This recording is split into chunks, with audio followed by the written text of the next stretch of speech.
Good morning, ladies and gentlemen. Today on Customer States what? Customer states my belt is making noise and so are my brakes. Please check and advise. And while you're there, perform multi-point inspection. Say no more. Well guys, I can tell you this much. The brakes were making noise and I did in fact replace the pads and rotors. We did perform a brake fluid exchange. The Shrek piss has been exchanged. And as you can see, whenever I do a brake fluid exchange, I always clean the reservoir on the outside. You always want to have a professional appearance. And you want to have it to be clean when you're done. So we did start the car and we did confirm the noise. The noise is coming from both idlers. And while we're there, we're going to replace the belt tensioner as well. And the drive belt. So, let's get into it.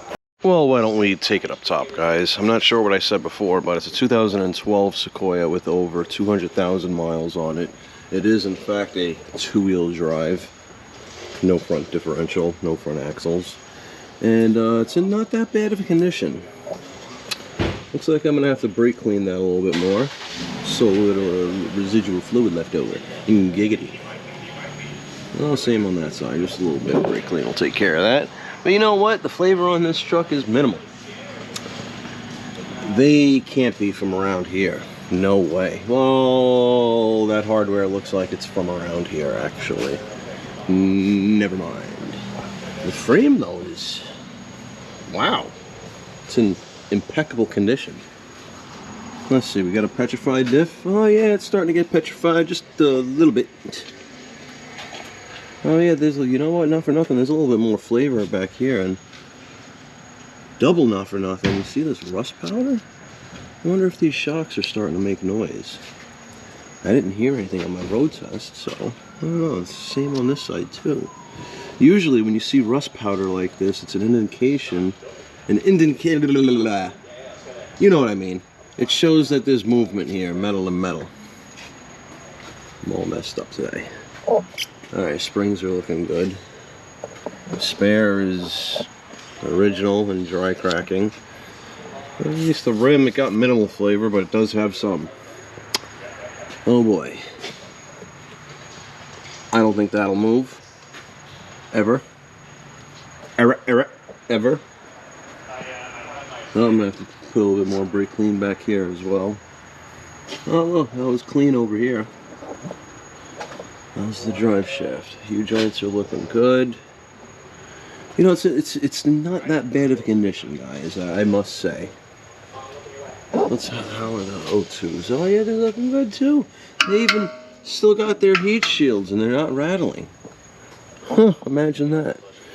All right, so we're gonna go this way. We're gonna take the belt off over here. We got our tensioner idler right there. We're taking that off and removing that, and we got another one right all the way up there, which we're going to replace as well. But first we're going to get the belt off.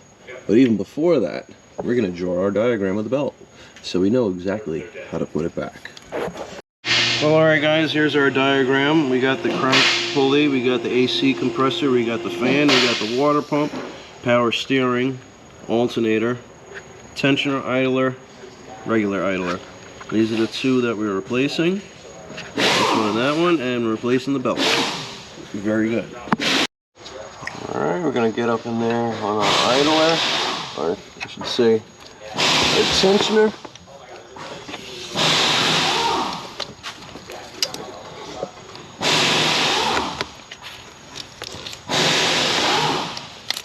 Come on, there we go. We'll take it off the alternator right here. Come on, come on. Struggle some more. There we go. Alright, belt's off. Belt is off. Come on, give me my wrench back. Alright, so now that we got the belt off, guys, let's see if you could hear this.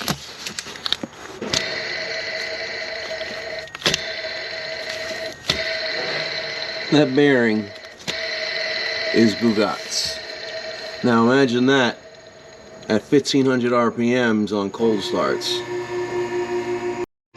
Alright, so what we're going to do here is we're going to take this idler off here Now this bolt is left-hand thread, and the reason why it's left-hand thread is because when you go to tighten it, you're actually able to move the tensioner and relieve tension off the belt.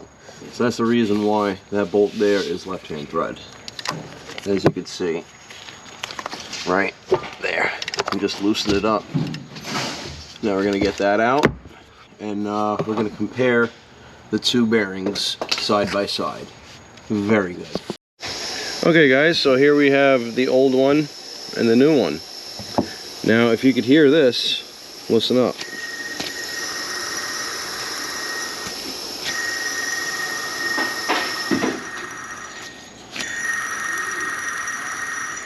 That's the old one, and here's the new one.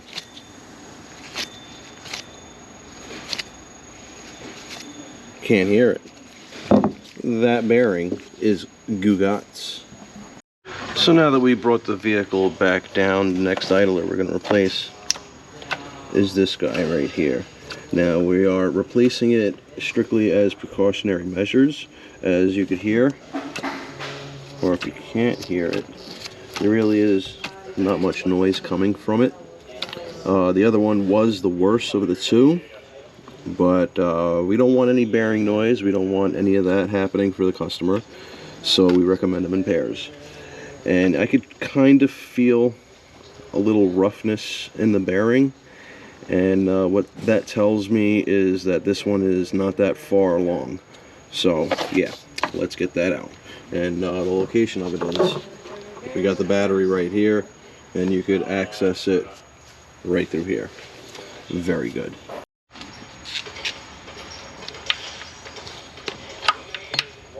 Come on, get on there.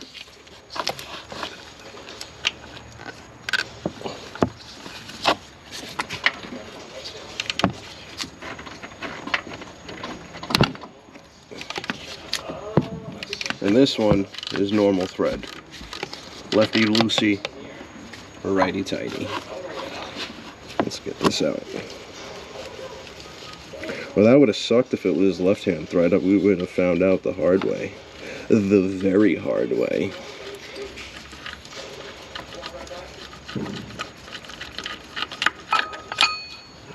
Alright, is there a washer there? Yeah, I believe there is. Let's get this one out and compare it to the new one. So here we have the old idler, here we have the new idler. So you really can't hear it, but you could feel the grind in that bearing, and on this one you can't feel it at all. So now this pulley here is slightly updated. As you can see, there's a tapered edge on this bearing on both sides, and there's no tapered edge here, or it's a little lip, however you want to. It's probably just a little lip. Okay. So yeah, we do have writing on this side, and we do have writing on this side, but we do not have writing on that side. So what we're going to do is we're going to put the writing facing outward, put the bolt here. We did not have to transfer any shims or washers over, so it's just easy in and out. Very good. Alright, let's get the new one in.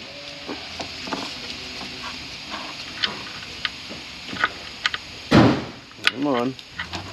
Such a weird angle too that my hand is. Come on, I'm just going to start it. There we go.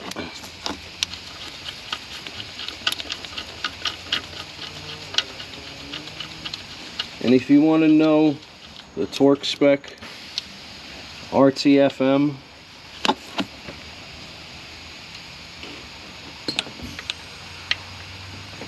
I'm just going to put this on there.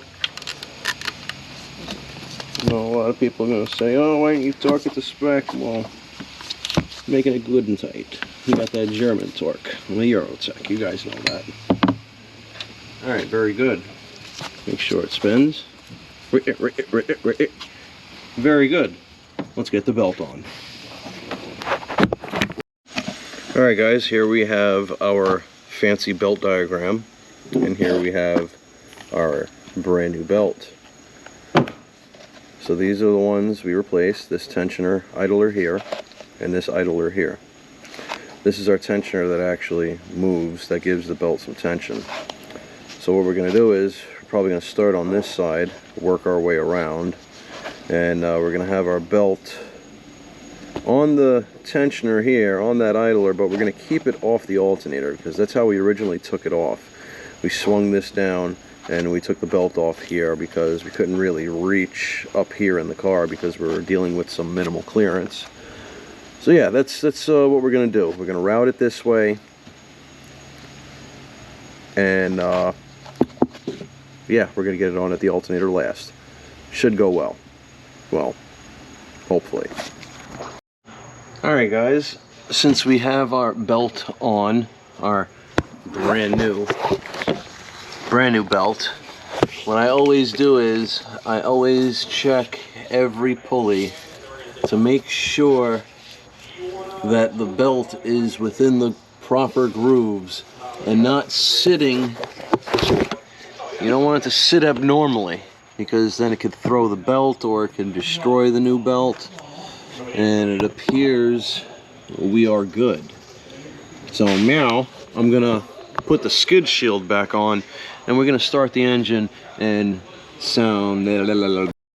So now we're gonna put this here engine splash shield back on, start the engine, make sure it sounds good. I honestly think it's going to sound good. I'm making a risk here. Usually you want to start the engine before you put the belly pan back on, just in case if there's an issue.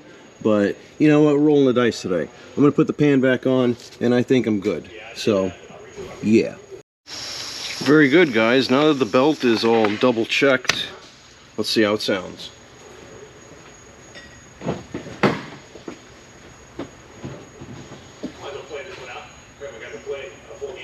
Contact.